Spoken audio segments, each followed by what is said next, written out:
In this video, I'm going to focus on how to write narrative review. I'm going to share useful tips and insights, and I will try as much as possible to make it basic and easy for you to understand what is the basic principle of writing a narrative review. Whether you have been given a topic to write a narrative review on for journal article or for your dissertation or for your assignment in the university, this video is going to do justice to that, to make it clear to you how to write a narrative review step by step. What is a narrative review? It is important to start from here. It's just a comprehensive and critical analysis of the literature on a specific topic, and it is written in a narrative format. I love to call narrative review a story about a particular topic, so that if anybody picks up your narrative review, they should be able to understand that particular topic. Let's say, for instance, I'm writing a narrative review on the impact of COVID, people living with disability. If anybody picks up narrative review, they should be able to understand the impact of COVID on people living with disability. It is narrative. It's a comprehensive and critical analysis of the literature on a particular topic, and it is written in a narrative format and not systematic.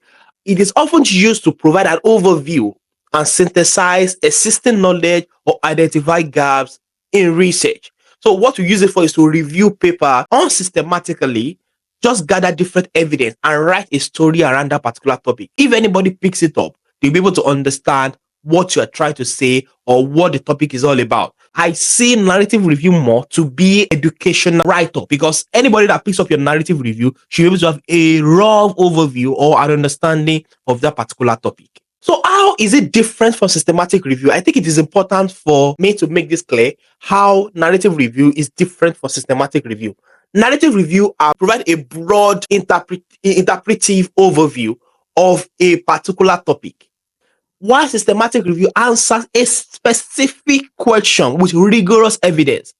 So if you want to just check this out, check the method section of systematic review. You understand what I'm trying to say. For narrative review, in fact, sometimes you don't need a method section. Why some institution can ask you to put method section on how you get your papers, how you review the evidence, that is fine. But generally, for narrative review, you provide a broad interpretive overview of a particular topic. While for systematic review, you are answering a specific research question with rigorous evidence. Now, narrative review are usually very selective, subjective literature choices. That means you can pick any paper that you see, whether report, website, journal article, other great literature. You can just pick different articles. You are being selective on the kind of paper that you use in your work. So it doesn't follow a systematic approach, unlike a systematic review.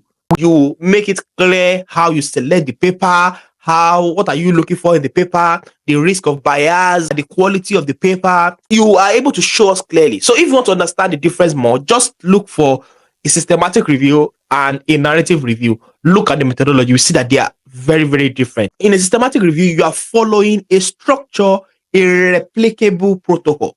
For a narrative review, we are not working towards replicability.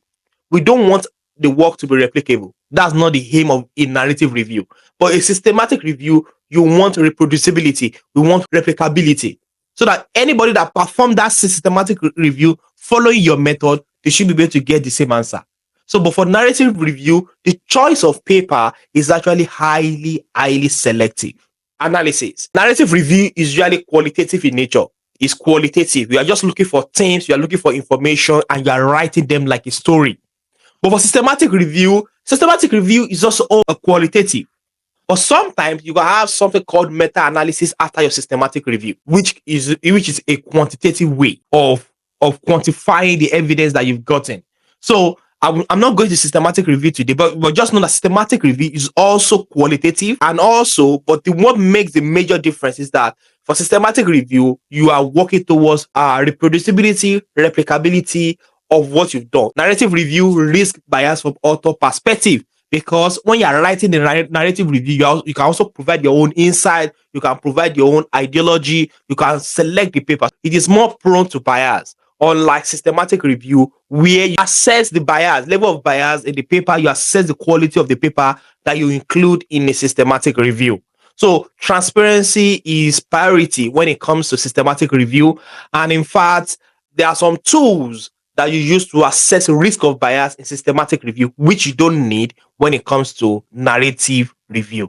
The very first step when you are writing a narrative review is for you to decide on the topic. Please decide on what you want to work on. What exactly do you want to work on? Define your topic and objective. It is very, very important. For instance, you can say, I want to review the impact of social media on mental health in adolescents in Africa. Or I want to understand the impact of antimicrobial resistance on people living with HIV.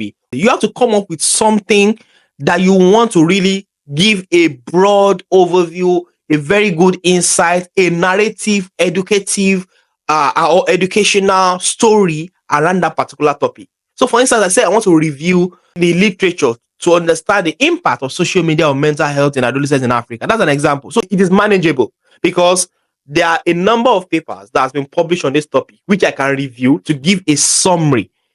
Only don't forget, narrative review is a summary, an overview, an educational piece. So anybody that picks up your narrative review should be able to have some level of understanding about that particular topic. It should be educational. So keep the scope manageable whenever you are deciding or you want to come up with a topic for your narrative review. Of course, you have to come up with research question. For instance, what are the things that you're looking for in the paper that you want to review? So you have to formulate a guiding question or statement to make your review more focused.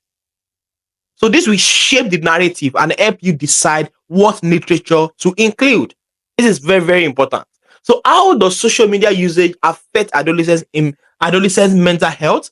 And what are the key trends in the literature in Africa? Avoid yes or no question because this is not like a systematic review, but this is a narrative review which you want to give a broad overview about a particular topic. You want to give a broad narrative, a broad discussion. So you have to develop a research question or thesis that will shape the kind of papers that you search for, that will shape the kind of evidence that you look out for. It is important to make this particular question or the thesis or the focus of your narrative review to be very clear. You know, in the literature, we have so many papers. So what kind of paper? Which paper are you looking for? Remember, you're not doing a systematic search. You're just looking for different papers. You're just looking for evidence from everywhere, from different sources, just to support or to get some level of evidence based on what you want to write on. So search for relevant literature.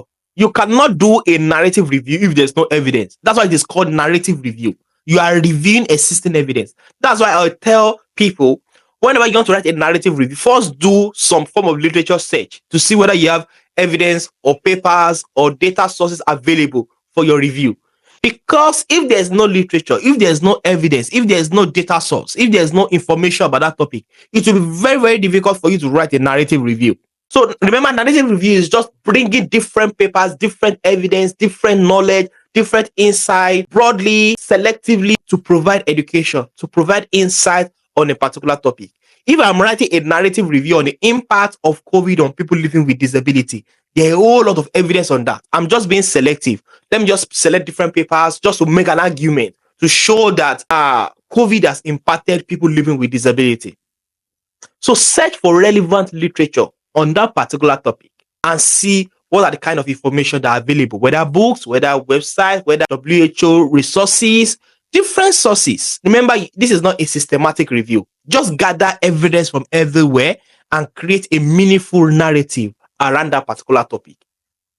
You don't need to be as exhaustive as a systematic review, but aim for a representative sample of key studies. So get key papers, key works that you think is going to be relevant for your own discussion. And don't try to limit it to just one paper. Remember, you are doing a narrative review. Try as much as possible to select different papers from different sources, different country, different perspective, those that support your thesis, those that don't support your thesis. Just bring different evidence together, different information from different sources, and write them narratively. So you don't need to be exhaustive like a systematic review where you don't want to miss out key papers. You don't want to miss out any paper at all when you're doing systematic review. But the focus of this talk is not systematic review. So you go to databases like PubMed, Google Scholar, Scopus, GSTOR, PubMed, Medley, PubMed Central, different scientific databases or different sources or different websites where you can get information from. Search for keywords there and get those papers that you think are going to be relevant for your work. And you can put them in an Excel sheet and do, okay, this paper is relevant, that one is relevant. Remember, you're not doing an exhaustive search like a systematic review. You are just focusing on papers that will give you insight for your work. That's the focus. And you now shape the narrative with that evidence. So organize the literature. Now, the next thing for you now is to look at the papers. This is basically what this means basically is that you're coming up with different subheadings or different sections that you want to use to discuss that narrative review. In fact, when you go to write a narrative review, is always good for you to come up with themes, for you to come up with trends, or for you to come up with information that will be useful for people to understand what you have written. And that's what we call subheadings sometimes. So you have different headings, different subheadings, different ways you want to communicate your work.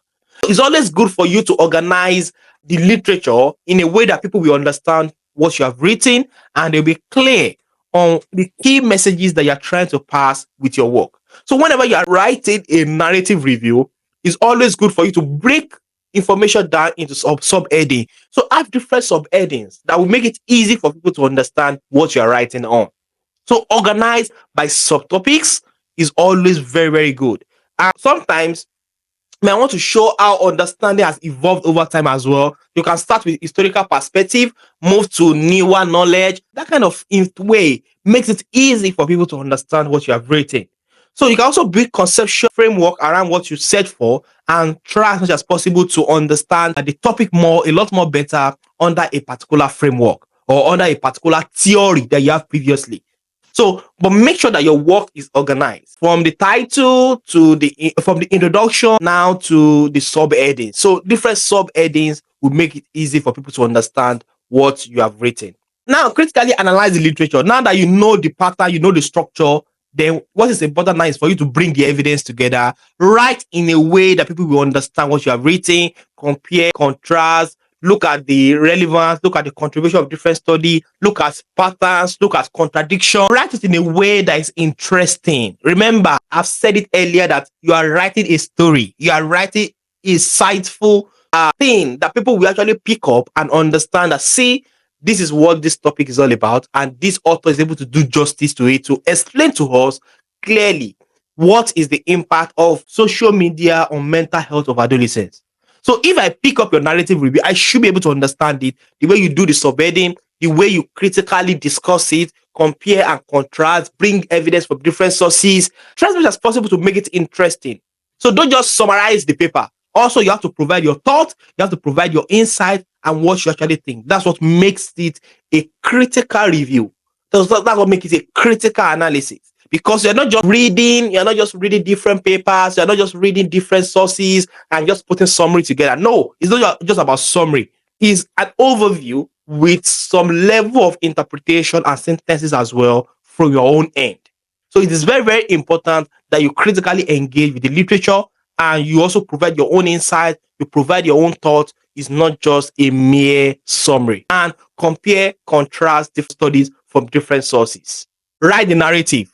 So like I said earlier, the narrative is structured like a story. It's just to be clear from the beginning. You start with the introduction, then you move to the body, then you move to the conclusion. You can see from the introduction now, you move to the body. The body can be different subheading, but remember again, some journals or some thesis or your dissertation might have a structure that they want from you. That's also not a problem. Just make sure that your work starts with introduction to introduce the objective, the topic, why it matters. Then you present the evidence using subheadings, using themes. Organize it in a way that people will understand what you're trying to write and the kind of message you're trying to pass. Then conclusion, you summarize your key findings, you discuss the implication, and you can suggest future research direction. So it is very, very important that you have a good transition. Remember, you are writing a story and you want people to understand what you have written. The idea is that if I pick up your narrative review now, I should be able to understand that topic that you have written on. You are explaining to us, you are making it clear to us, and you're also providing insight, you are comparing and contrasting, you are giving us insight. But make sure that you structure it in a way that is clear. Introduction, body can include different subheading, doesn't have to be body, can include different subheading, but remember, always check the structure and the format that different institutions actually want from you. Cite your sources. Yes, cite carefully. Make sure that you cite your source. I know by now you should know the importance of citing. So cite your sources. It is very, very important. So, of course, you have to revise and refine. Continue to revise, continue to read through, continue to see where you can improve the flow, where you can ensure coherence, where you can provide your thought. The best of work is actually when you read, refine, revise, refine, read, send it to people to help you check, and make sure that you're not picking all your sources, all your citations just from one source. Make sure you get different evidence, different angle, different perspective, different sources, and continue to refine, continue to rewrite until you are done or you are happy for the submission. Ask yourself, have I been able to tell a compelling story? Have I addressed the research objective clearly? Ask yourself all these questions. They're going to come handy to make it easy for you to stand that you have written the right thing. Have you been able to tell a compelling story that if anybody picks up that paper, they'll be able to understand that, see, these are the key things about this particular topic. I love narrative review because it is easy for me to get insights really fast about a particular topic. So again, unlike systematic review, narrative review allows subjectivity. You can select different sources, you can interpret, use this to your advantage to craft a unique perspective. Know the structure, know the format that they want from you, and tailor the tone and depth to your readers. If you are writing for academic audience, if you are writing for schoolwork, or you are writing for general public, you also have to pay close attention to that. I hope this video is highly insightful to provide you a broad overview of what narrative review is all about. If you are not clear with anything, you can kindly drop your question in the chat box. I'm happy to always give additional insight on this particular topic. And thank you very much for watching. If you have not watched that previous video that I talk about, I'm going to show it somewhere here so that you can watch the video. It's also a narrative review, giving you another perspective, another useful insight. Now you can write a very good one. Thank you very much for watching, and bye.